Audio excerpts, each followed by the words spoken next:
Hello, and welcome to another edition of Day Drinking with Kevin. I'm your host, Kevin McGuire. In today's Perspective series, we're talking to Master of Wine Tim Hanni. Tim was one of the first two Americans back in 1990 to ever earn the title of Master of Wine. He's written a book called Why You Like the Wines You Like, and he's been credited with introducing the concept of umami to the food and wine industry. I can't wait to hear what he has to say.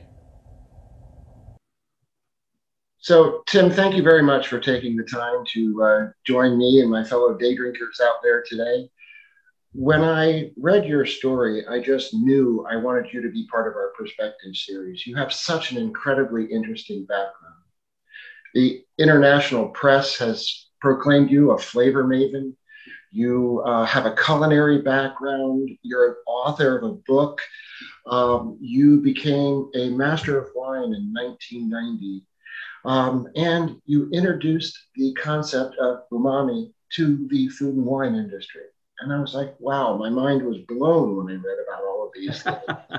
Well, how about that? You get to accumulate all that kind of stuff when you get really, really old. So I'm the OG these days. But I want to start before 1990 and your achievement of the highest certification our industry has to offer. Back when you kind of made the decision that this industry was where you wanted to dedicate your time and your life. I understand your first culinary experience was at Bern's Steakhouse. Is that right? Well, it goes back even before that. My dad had an interest. I grew up in Miami, Florida, the great wine mecca. No, it's not. And back in the mid 60s is when my interest started. And my dad was a member of the Chaîne de Rôtisseurs and the Physicians Wine Guild. He was the executive director for the Dade County Medical Association. So I was we were around a lot of entertaining and going to the great hotels on the Strip in Miami and to the Bahamas and stuff as kids. So I started reading wine books when I was 14. I should have been doing my homework, but I didn't. And so it was actually my interest in wine and being a kid and knowing about Burgundy and Bordeaux. It was all French wine back then. You know, everything else was kind of second rate.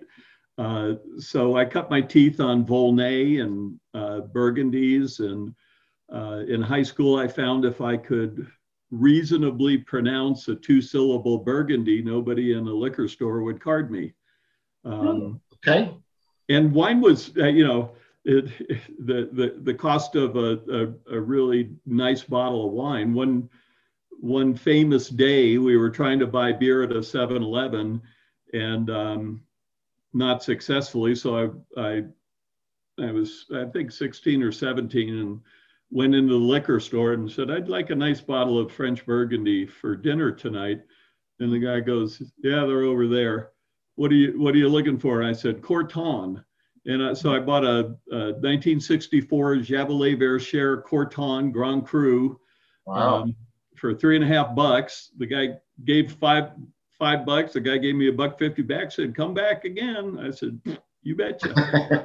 So then when I was in the interest in wine sparked the interest in the culinary arts. And so when we get to the wine and food, it's important for anybody who's watching this to know I come from a very classic background in all of this and in my training as a chef. I did my pastry apprenticeship, my sauce. I had dropped out of college to go to work at Bern's Steakhouse. And I had been going there ever since I was a kid. And my dad would take me there when I was a student at University of South Florida in Tampa. And we actually had a copy of the wine list when it was only 17 pages before its 600 page monstrosities that it is now. So anyways, that was my I actually wanted to go into the wine business, but I was too young to drink, and which had never stopped me. So I spent 10 years in my apprenticeships and became an executive chef and did that. And then in, let's see, 1979, I made the transition and became a buyer at a retail store in Atlanta. Okay. And it was actually working with a Chinese family, an old friend of mine. So I can actually run a professional 3-wok station. I was chef in a Chinese restaurant and helping reformat Chinese restaurants in Atlanta when I made the transition. So, yeah. And how did that experience as a culinarian help you better formulate your theories in your book, Why We Like the Wines We Like, and in your theories about balancing food and wine? Well, it didn't. I played the traditional game and learned it at a very, very high level. So when I went into retail, it was actually for if you're not from Atlanta, this won't be meaningful, but I ran the Happy Herman stores. Okay. And so now I was a wine buyer. I was immersed in wine, going to the tastings, and was just a kid in a candy store. And so everything was reading all the classics, the Hugh Johnson and Michael Broadbent. We had a very viable rare wine business and had clients literally all around the country. And so when I went into wine with the classical culinary background, I was really playing the cliche game, matching metaphors. This wine goes with this because of these reasons and whatever. And so then that led to a job at Behringer and moving out to the Napa Valley, which I did in 1988. And they had the Behringer Culinary Center for Wine and Food. Madeline Kamen was the teaching chef. She is just an awesome resource and whatever. And then I was still playing the wine and food matching stuff all the way up to 1989 when I was accepted into the Master of Wine program. And kind of what happened with that is I'd known about MWs and even known somebody in Atlanta who had taken the test 5 times and never passed. And he was an Englishman. And so in 1988, the Institute actually started accepting international candidates. I applied, my dissertation was accepted, and I went over to London, and according to Jancis Robinson at that time, I'm the wine and food matching guru. Okay. And I had it all down pat, all the pseudoscience, all the metaphor matching, all the BS that is kind of what makes wine and food today. And in 1989, I epically failed the Master of Wine exam. I knew that I had a sound basis of the science, of the business to do this thing. So I signed up to go to a writing communications course in San Francisco, and I went to the wrong course for 3 days. I showed up at the registration table at the Stanford Court Hotel, and it was disruptive innovation and critical thinking for electrical engineers.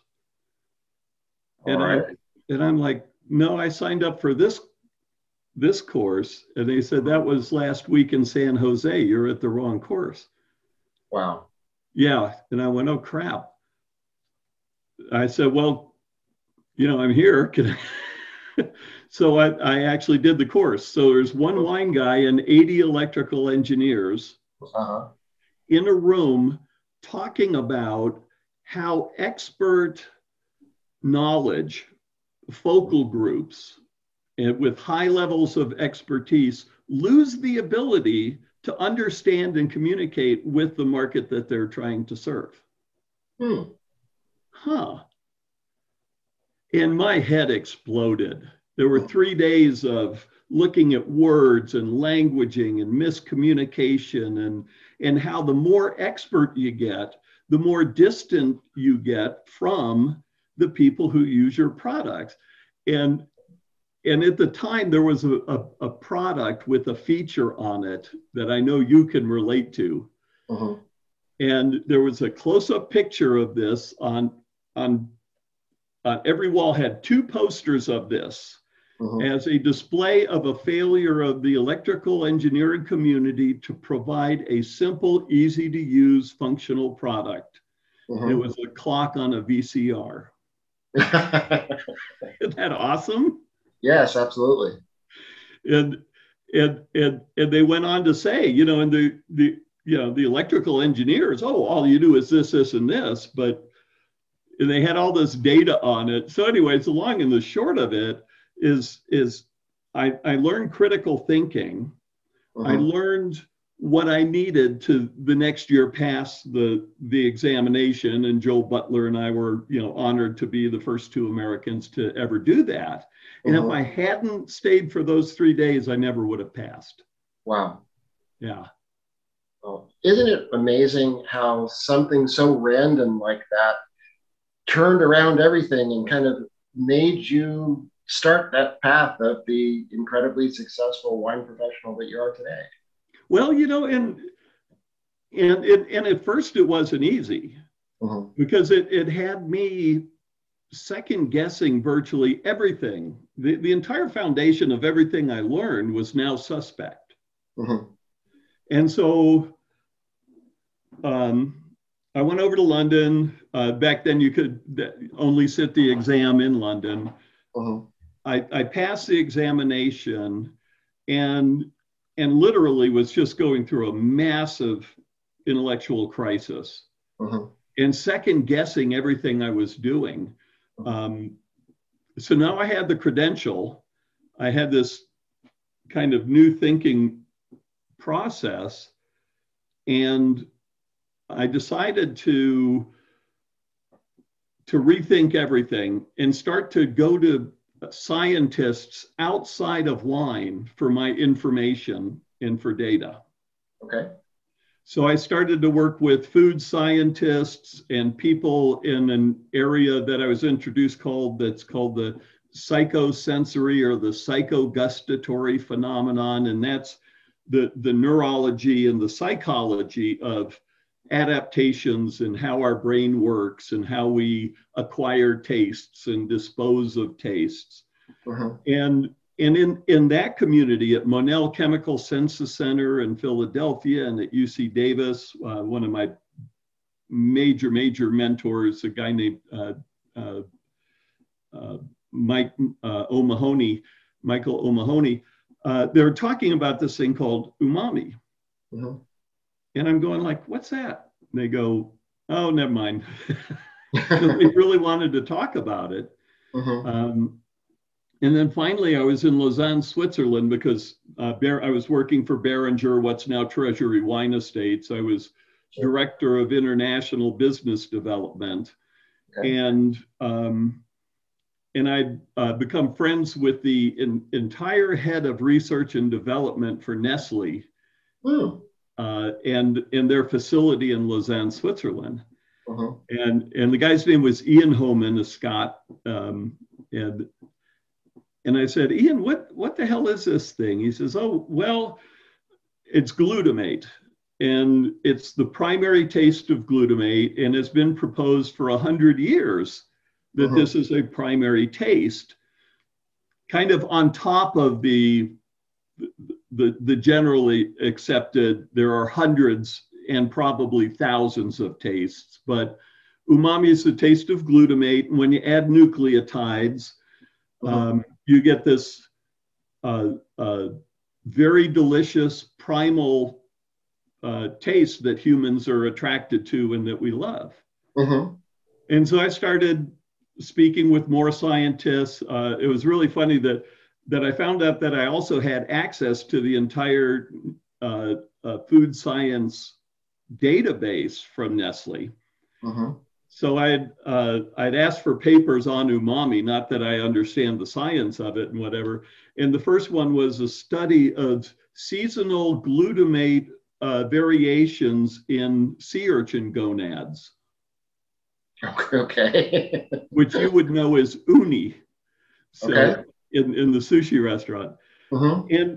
And so all of a sudden it's like, wow. And sort of part and parcel with that, instead of sitting down with groups of people in the School for American Chefs and when I was doing wine and food events, mm-hmm. I instead of saying, oh, here's what you'll taste in the wine, do this combination, you should like it, or it's this classic because of this, this, and this. Mm-hmm. So I started dusting off my old resources, Larousse Gastronomique and older cookbooks, mm-hmm. And started to pay attention to what's happening with the combination, not prejudging it, not that it should go together, not because there's cherries in the confiture with the duck, it goes with the Pinot Noir because of that and that. So I had sort of two things going on. One was looking, actually three. One was looking at sciences and interactions, something called sensory adaptation, mm-hmm. which most people can relate to by brush teeth, drink orange juice. Sure. Right? And that happens if you have sweet food and dry wine. Mm-hmm. End of story. The amount of adaptation is relative to the individual because we're all different in what we perceive. Mm-hmm. And then the second variable is how intense is the bitterness, the astringency, and acidity, which is going to increase. Mm-hmm. And then the sweetness will mitigate any sweetness in the wine. So the wine seems thin and it's brush teeth, drink orange juice. Mm-hmm. So we had that down. I was also learning that salt suppresses bitterness.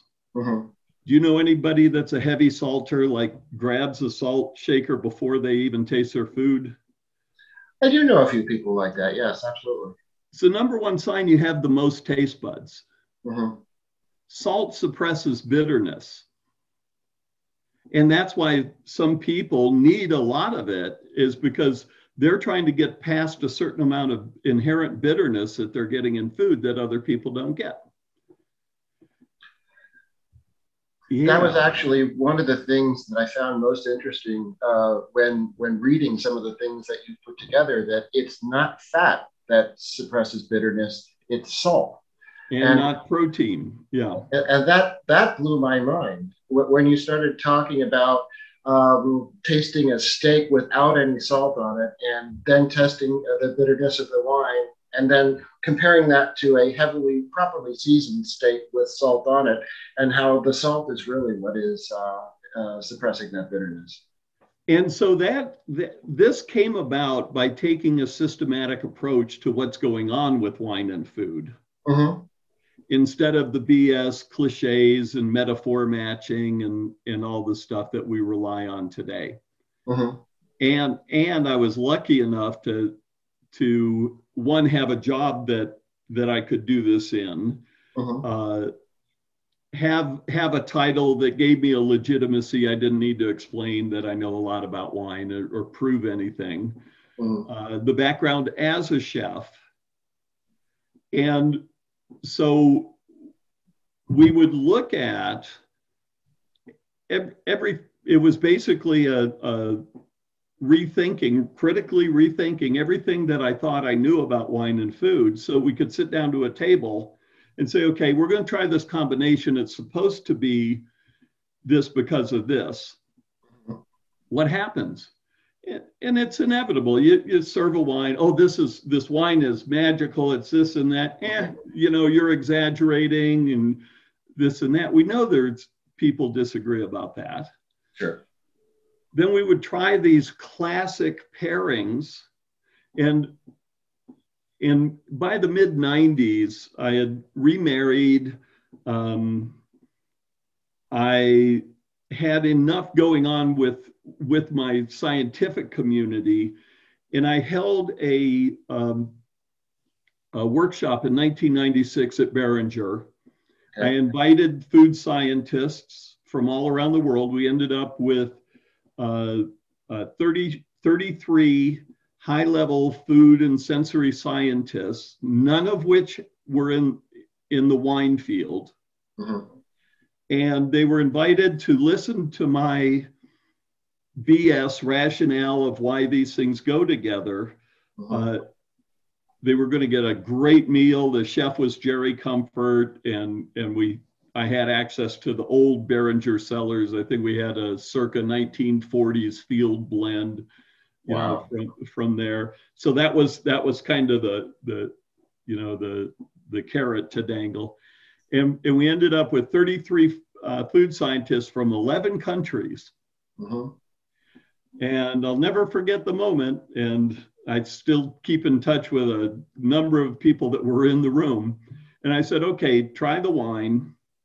Now take a bite of the steak, try the wine again. You'll notice the tannin and the bitterness is softened. And then I went through the rationale. The fat coats, provides lubricity. I was learning all sorts of new words. So, it restores the lubricity, and then you've got the benefit of the relationship of protein and colloidally suspended phenolics that are bitter and astringent. And this is those denature the proteins in your saliva and your mouth. That's the astringency. When you've got the meat, it's giving different connection points. This is why it all goes together. And we were playing, as I do with everything I do, we were playing truth or bullshit. And so I said, okay, so what do y'all think, truth or bullshit? And a whole bunch of hands went up, bullshit. I said, well, did you experience the same thing I experienced? They said, yeah. Well, what's the bullshit? They said, have you ever tried the steak without salt? I went, no. Yeah. And I said, okay, who the hell are you? And it was actually two people who had done their PhD in oral lubricity. Okay. And they said, it's not what you're saying it is. The salt on the steak is doing it. So I said to Jerry Comfort, who was in the room, I said, Jerry, can you go cook some new steaks? So we're talking about really high quality New York strip, fatty, prime, the whole 9 yards. And out comes the new steak. All right, take a sip of wine, and everybody do this at home. Don't believe me. Take a sip of any big red wine, tannic, etc. Take some of the fat, unseasoned, no salt, no nothing. You can char it, you can grill it, you can boil it. I don't give a crap. But try the fat and try the wine again, and you will get virtually unanimous agreement that it's more bitter and more astringent. And you can do it with unsalted butter. You can do it with canola oil. You can do it with lard. You can do it with just about everything except for olive oil, because olive oil has phenolics and various levels of pH and acidity. So that makes it less reliable as a source. And it was like, oh crap. And then we were also discovering that when you have high levels of umami in a sauce, in a reduction, in a cheese, and umami is ubiquitous. It's in fruits, it's in vegetables. Asparagus has the highest level of umami, of glutamate of any green vegetable. But it's also then erroneously thought of as bad with wine. Well, what we found is umami is kind of like sweetness in the food. And when you have high levels of umami in the food, typically it makes the wine suck. It suppresses umami taste in the wine from natural glutamates and lees stirring, you know, that mouthfeel, that richness associated with it. That's Mm-hmm. actually umami from the yeast decomposing. Mm-hmm. So it was like, oh crap.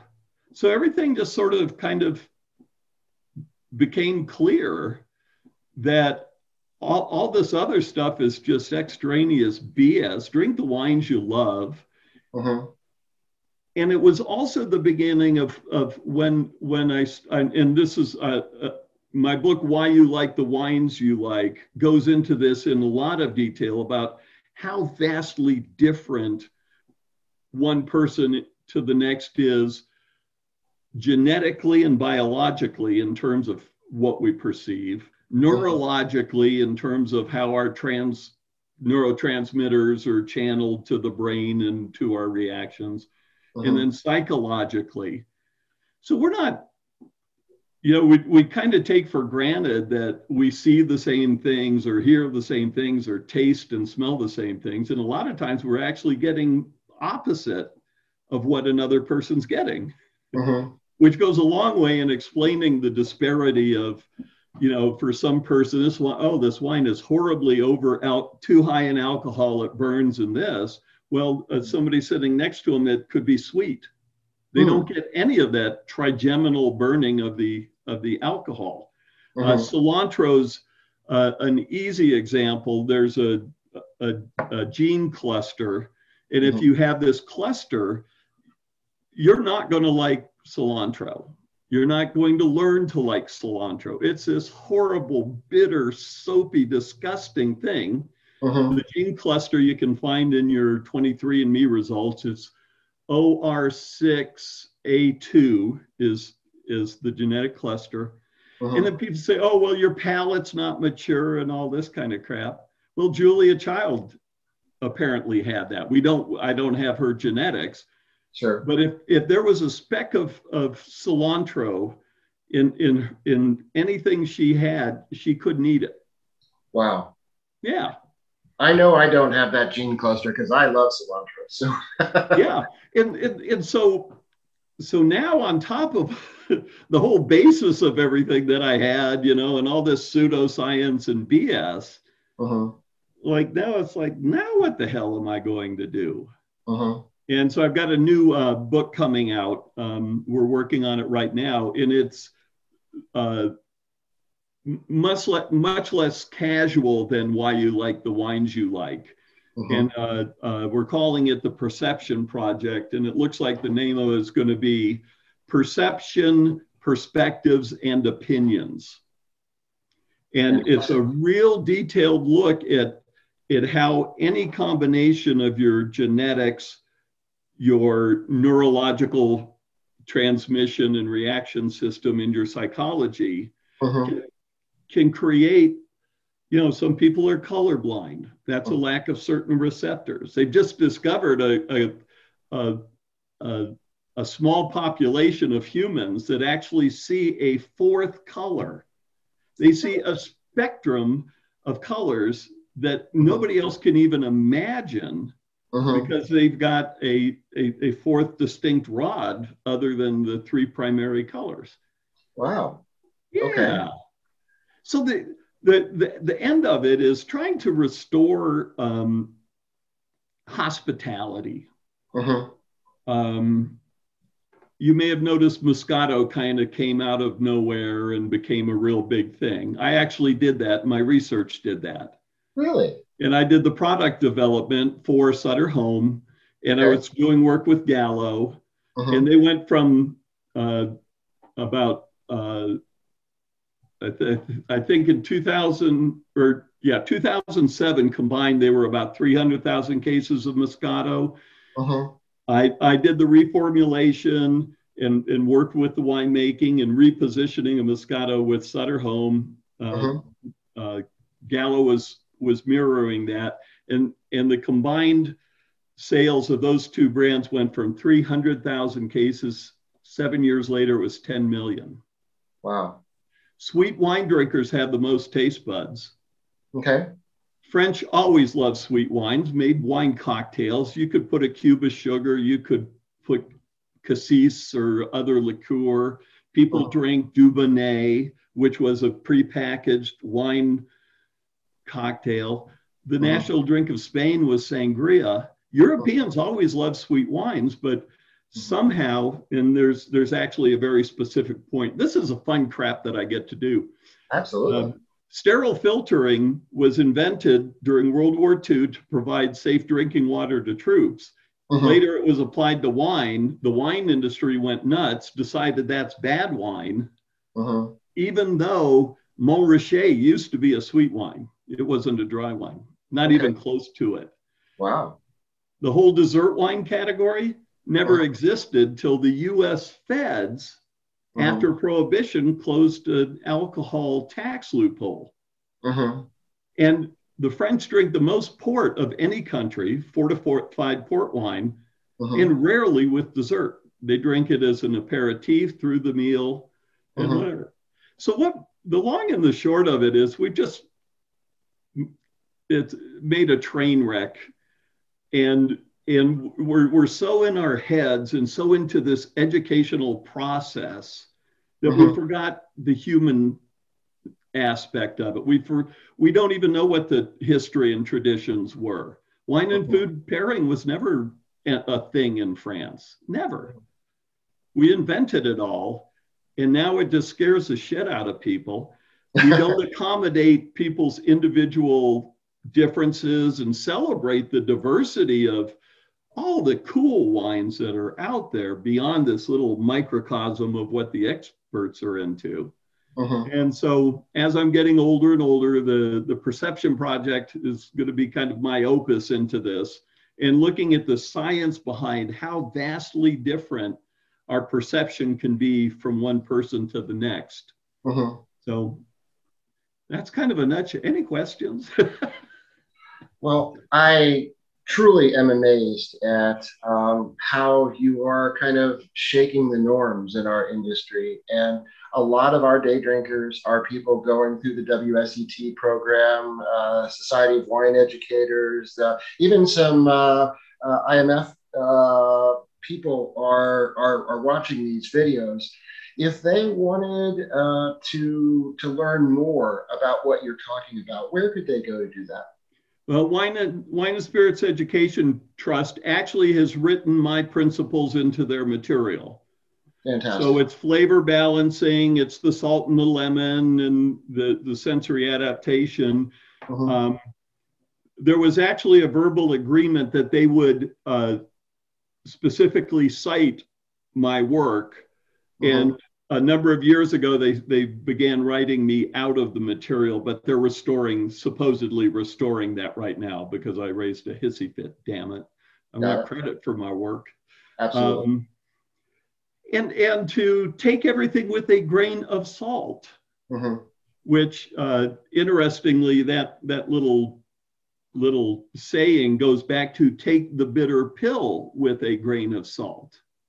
Oh, okay. So recognizing eons ago that salt reduces the perception of bitterness, right? And so that's what that little metaphor related to. Trust your own palate. One of the biggest problems is there's a selection, there's a very unfortunate selection bias that's been set up for who can qualify to become a master sommelier or the higher levels of master of wine and so forth. We're forcing descriptive language and metaphors on people. And this will resonate with an awful lot of people. Geez, I feel so stupid. I don't get these words. Everybody's talking about the olala berries and the blah, blah, blah.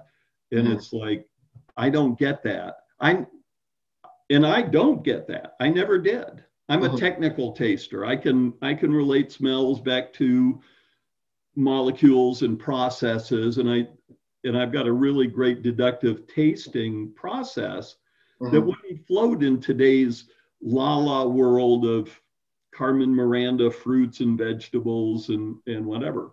And then we'll take simple words like terroir. Terroir never had anything to do with soil.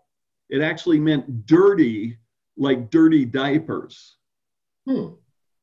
And so it's of it. It was a so it prior to roughly the 1970s and into the 80s, it was one of the worst things you could say about a wine was it was a vin de terroir. It was a dirty wine.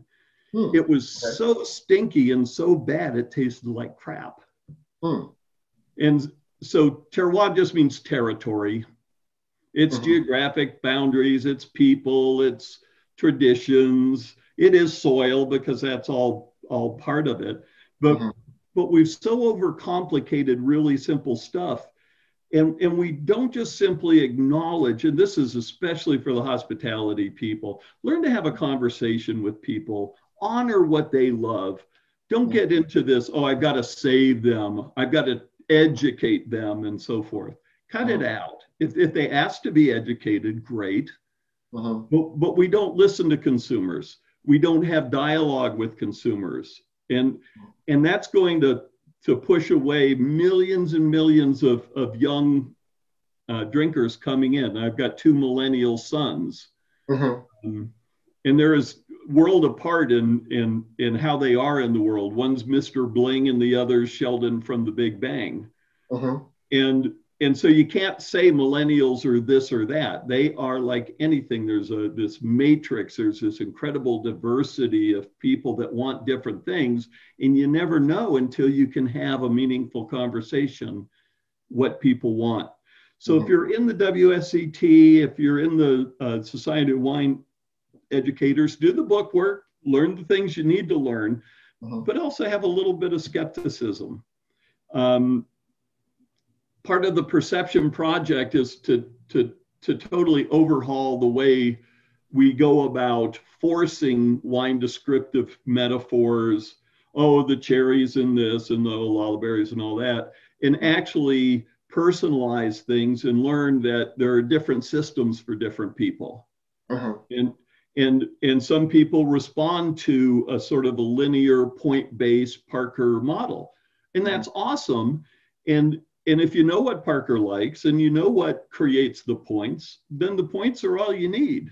Then you've got these wonderful lyrical descriptive people, Jancis Robinson and Alder Yarrow and Karen McNeil and whatever. And if that resonates with you, fantastic. The disenfranchised, my real passion is to stop this idiocy about product shaming for like tiny bits of residual sugar, or because the wine's popular, everybody must be stupid that drinks it. For anybody that practices in that kind of crap, I just have no time. And it's in product shaming, it's not just wine, it's audio, it's automobiles to some extent, whatever, but the wine industry is just really gotten a little bit too full of itself. Okay. Well, Tim, thank you so much for taking the time to talk to me today. And I'm going to take several things from this discussion. One, your passion for challenging the industry to constantly reinvent itself and to constantly look at new things and look at your approaches. I think it is important to listen to the customer and what their needs are, and not just say, hey, this Pinot goes with this or this Chardonnay goes with that. And I think I'm going to think twice about telling people that fat and reduces bitterness in wine, based on our conversation today. Do better than that. Try it. Absolutely. All you got to do is get out a bottle of oil out of the cabinet in a teaspoon, unsalted butter, and just do it. Because a metaphor, all right, is a neurological phenomenon of rewiring your brain so that you don't experience reality. Okay. You go right to, so if I said the stock market went up, what would that mean to you? I'd be very excited. But the people in the stock market would be dead, wouldn't they? I guess we're confused because the stock market's a place. I see what you're saying. And so what happens, and so the stock market going up is a metaphor for an increase in value on a graph, going up, getting more money, and so forth. And that's what we've become with wine and food.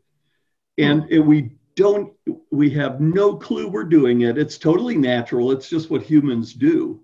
But metaphors are an actual synapse bypass of experiencing reality so that everybody knows what that means. Okay. But if you actually logically think about it, the stock market's a place. If the stock market went up, where did it go? Was anybody hurt? But we jump immediately to the representation of what we think that means. And so that's red wine with red fish. Here's the other one to try, okay? And maybe you can later write this down. Take a cup of Riesling and put it in a pan. Okay. Put some salt and some lemon juice in it. Okay. And take a beautiful piece of the most delicate fish you can find. Flounder, halibut, snapper, cod, whatever. Boil the Riesling for just bring it to a boil, then cool it down, then put the fish in it. Now, can you think of a more delicate, naked preparation than that? That seems very simple. All right, get your big ass red wine. Okay. The wine that absolutely no way, it's going to overpower, it's going to kill. By the way, those are all metaphors. It's not going to overpower anybody. It's not going to kill anybody. Take a sip of the fish and try the wine. And the wine will be smooth and delicious because of the salt and the lemon juice. Okay. And then try the wine and try the fish. And that's when you'll really go, wow. It doesn't overpower it. It doesn't kill it. It's frickin' delicious. Well, I have two things to try. Thank you for assigning me some homework. You got it. I will report back. Let me know how it goes. I absolutely will. Sir, it has been an honor to talk with you today. I absolutely really a pleasure, appreciate Kevin. it. And thank you so much for your time. Okay, my friend. All the best. See you soon. Bye. Tim, thanks so much for taking the time to talk to us today. You've given me some homework, and I'm going to let you know the results. If you like this episode, please don't hesitate to give it a thumbs up and consider subscribing to Day Drinking with Kevin. And if you have ideas for future episodes, email me at daydrinkingwithkevin@gmail.com. Until next time, I say, salute.